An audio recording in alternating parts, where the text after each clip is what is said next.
রাধে রাধে, হরে Krishna everyone. তো আজ জন্মাষ্টমী, তোমরা নিশ্চয়ই সবাই জানো। তো কার কার বাড়িতে জন্মাষ্টমীর পুজো হচ্ছে অবশ্যই আমাকে কমেন্ট করে তোমরা জানিও। আর দেখো আমার এখানে সাজানো কমপ্লিট। তো তোমরা প্লিজ কমেন্ট করে জানিও যে আমার সাজানোটা কি হয়েছে, কীরকম হয়েছে, তোমরা অবশ্যই জানিও।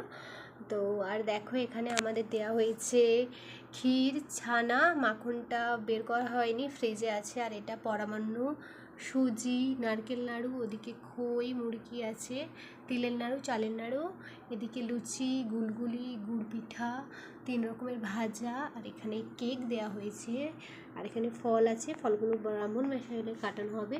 আর এখানে যেহেতু কিছু চকলেট ফ্রুটি আছে, এটা দেয়া হবে। তো ব্রাহ্মণ মশাই আসেনি বলে ফ্রিজ থেকে বের করেনি।